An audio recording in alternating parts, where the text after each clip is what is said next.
आप देख रहे हैं आखिरी चीख शिवा के साथ।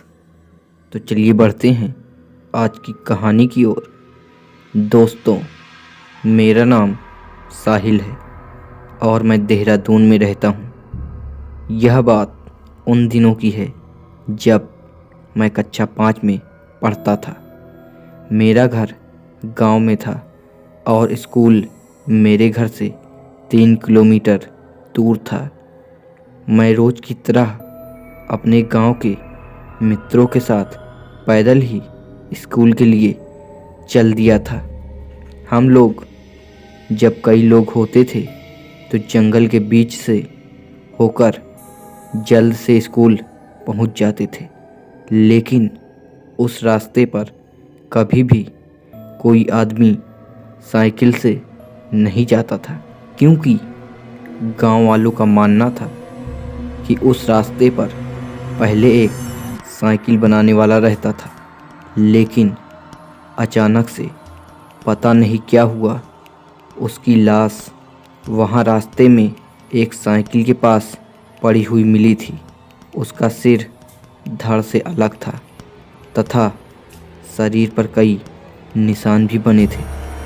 उसके कई दिन बाद गांव का ही एक आदमी गुड्डू शाम के समय साइकिल चलाकर उसी रास्ते से आ रहा था, लेकिन उसका कई दिनों तक पता ही नहीं चला। कुछ दिनों बाद उसकी साइकिल और लाश पास ही के एक कुएं में मिली थी। उसका धड़ भी शरीर से अलग था। उसका सिर मिला ही नहीं, न जाने कौन ले गया। तब से कोई भी उस रास्ते से साइकिल लेकर नहीं जाते और रात होने पर तो पैदल भी नहीं जाते। उस रास्ते पर पूरा सन्नाटा छाया हुआ रहता है। कुछ दिनों के बाद जब मैं कक्षा 6 में गया तो मेरे पिताजी ने मेरे लिए एक साइकिल खरीद दी और बोले, बेटा साइकिल तो ले दिया, लेकिन तुम कभी भी उस जंगल वाले रास्ते से साइकिल लेकर मत जाना। मैंने कहा, जी पिताजी, कभी नहीं जाऊंगा। मैं अब रोज अकेला ही साइकिल से स्कूल जाने लगा। मेरा एग्ज़ाम होने वाला था। मैं रात को देर तक पढ़ता रहा और सुबह उठने में मुझे देरी हो जाती है। सिर्फ आधा घंटे बचे हुए थे एग्ज़ाम में। मैंने जल्द से मुंह हाथ धुला और कपड़ा पहनकर चल दिया। मैं साइकिल चलाते हुए यही सोच रहा था कि शायद मेरा एग्ज़ाम छूट न जाए। तब एकाएक मेरे दिमाग में एक बात आती है, क्यों ना मैं उस कच्चे वाले जंगल के रास्ते से जल्द से निकल जाऊं। मैं यह सोचते सोचते अपनी साइकिल को उसी रास्ते की तरफ मोड़ देता हूँ। मुझे कुछ ध्यान ही नहीं होता है कि मैं यह क्या कर रहा हूँ। मैं साइकिल से जा ही रहा था कि अचानक से मेरी साइकिल एक लकड़ी में फंसकर रुक जाती है और मैं साइकिल के टायर से वह लकड़ी निकालकर चल देता हूँ। लेकिन कुछ दूर जाने पर मेरी साइकिल पंचर हो जाती है। मैं सोचता हूँ कि साइकिल तो पंचर हो गई, अब कैसे जाऊँगा? अब तो मेरा एग्ज़ाम छूट ही जाएगा। मैं पैदल ही चल देता हूँ। अचानक से साइकिल की घंटी की टन टन की आवाज़ सुनाई पड़ती है और एक आवाज़ आती है, पंचर बना दूँ क्या? लेकिन जब मैं पीछे मुड़कर देखता हूँ तो वहाँ कोई भी नहीं होता। मैं जैसे ही आगे की ओर देखने लगता हूँ, मेरे एकदम चेहरे के सामने एक व्यक्ति खड़ा होता है। वो बोलता है, बेटा मैं पंचर बनाता हूँ। आगे ही उस कुएं के पास मेरी दुकान है, मैं पंचर बना दूँगा। मैं भी जल्दी जल्दी में उसके पीछे पीछे चलने लगता हूँ।